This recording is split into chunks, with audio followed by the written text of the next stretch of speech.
Welcome to Aaron Mahnke's Cabinet of Curiosities, a production of iHeartRadio and Grim and Mild. Our world is full of the unexplainable.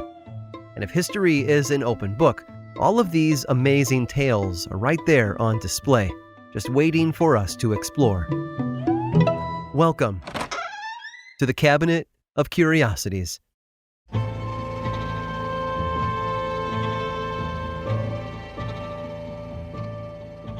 Comic book fans are familiar with a certain set of phrases, often shouted toward the heavens. Look, up in the sky. It's a bird. It's a plane. It's Superman.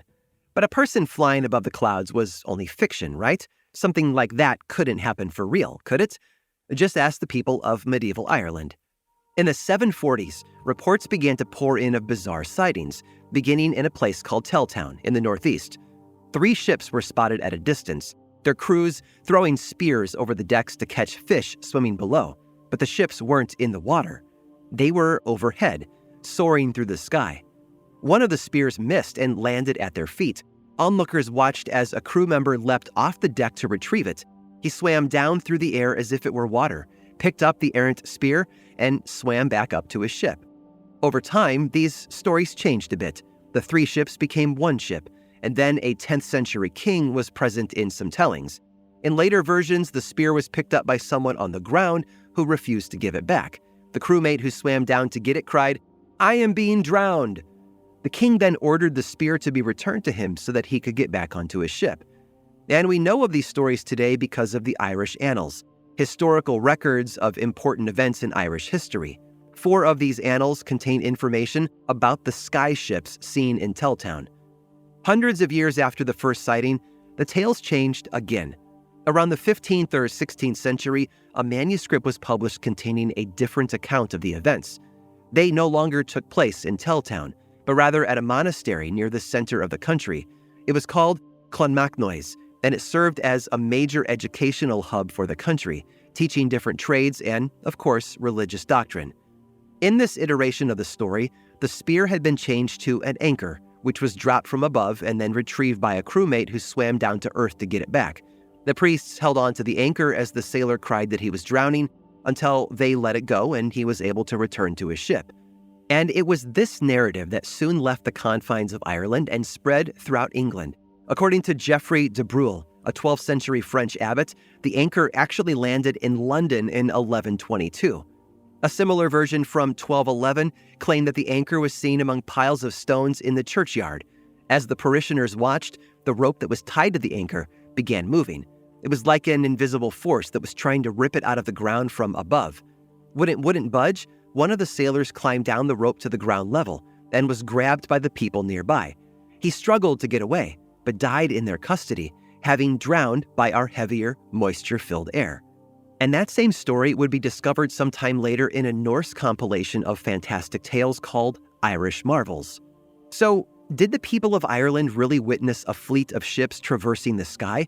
Well, what they saw and what they thought they saw were 2 different things. Some medieval scholars believe that there really was a sea to be found among the heavens. As described in the book of Genesis, God made the firmament and divided the waters which were under the firmament from the waters which were above the firmament. To many at the time, it made sense that if there was a sea on earth, then there must also be one above it as well. It's hard to imagine something as large as a boat flying through the air centuries before the first airplane would take off, but it might not be so strange after all. Hundreds of years after the first appearance of the Irish skyships, another aircraft was seen, this time over Merkel, Texas. On the night of April 28th of 1897, a group of people on their way home from church watched as an anchor attached to a rope was dragged along the ground for miles. It scraped across dirt and gravel until it finally got caught on a section of railroad track. As these churchgoers looked up at what the rope was attached to, they saw an enormous airship, its windows illuminated by light from the inside. In an instant, someone from the ship climbed down and cut the anchor loose before the vessel took off, the crewman hanging on as he disappeared into the night. According to an article printed in the Houston Post shortly thereafter, the anchor was put on display in a local blacksmith shop. Whether these stories are true or not is honestly irrelevant. What matters is that when it comes to exploration and the human imagination, The sky, as they say, is the limit.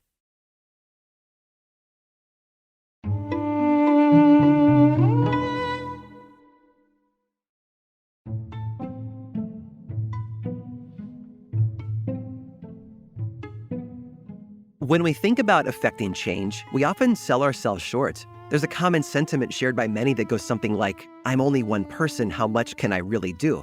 And the reality is one person can make a difference. The problem is that difference isn't always best for everyone. Few people knew that better than Jay Cook. Cook was born in Sandusky, Ohio in 1821 to wealthy, powerful parents. He eventually moved to Philadelphia, where he got a job working at the banking firm E.W. Clark & Company. After several years as a clerk, Cook was promoted to partner in 1842. Then he started his own banking company just before the start of the Civil War. It was so successful, the U.S. government went to him to borrow money so they could pay for things like uniforms, guns, and other necessities. Cook changed the face of banking in the United States. He helped establish the national banking system and managed to secure a hefty payout for himself through the sale of bonds during the war. Then in 1870, he branched out of banking and turned the country into his own personal monopoly board. He started a railroad. Cook provided the financing for the Northern Pacific Railroad, which would create a direct line between Minnesota and the West Coast. The project had been approved way back in 1864, but backing for it hadn't really materialized. Cook's contributions really jump-started construction, which continued until 1883. On September 8th of that year, former President Ulysses S. Grant drove a golden spike into the last piece of track, officially marking completion of the railway. Cook and Grant had known each other for some time, as the financier had donated heavily to his re-election campaign in 1872. Well, 3 years after construction had begun, Grant ventured to Cook's massive home in Philadelphia for a visit. It's not known what they talked about there, but chances are that it wasn't good. 1 year prior, a letter had been published by the banking firm of Lees and Waller. It predicted that a crash of the railroad industry was imminent. Railways had become money pits, often rife with fraud and pointless construction. Many track systems were laid with no clear beginning or end, and Cook's investment bank in New York was on the verge of insolvency. He had no recourse. The European market was already dealing with its own financial crisis, and American investors weren't about to pour their funds into his endeavors. Neither was Grant. He'd been implicated a decade earlier in several financial debacles that made him hesitant to assist Cook, despite their previous relationship.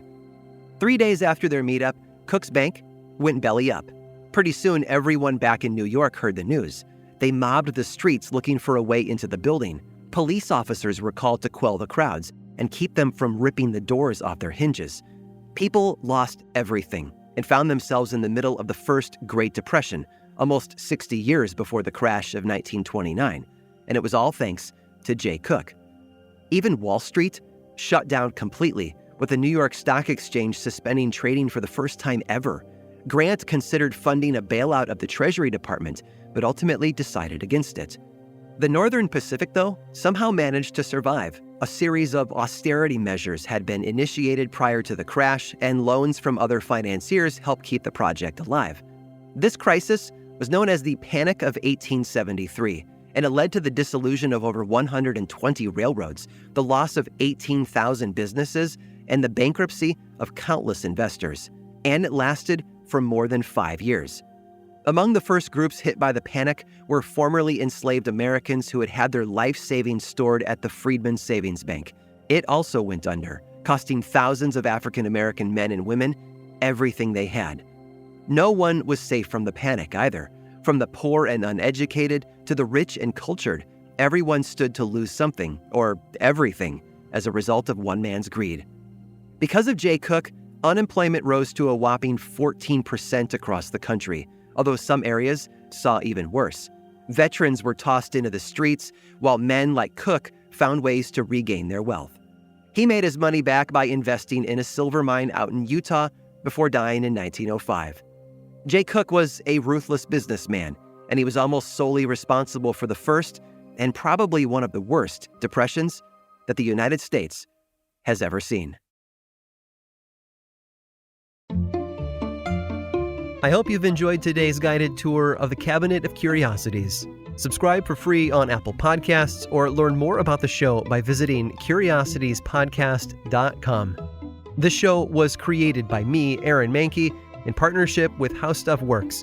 I make another award-winning show called Lore, which is a podcast, book series, and television show, and you can learn all about it over at theworldoflore.com. And until next time, stay curious.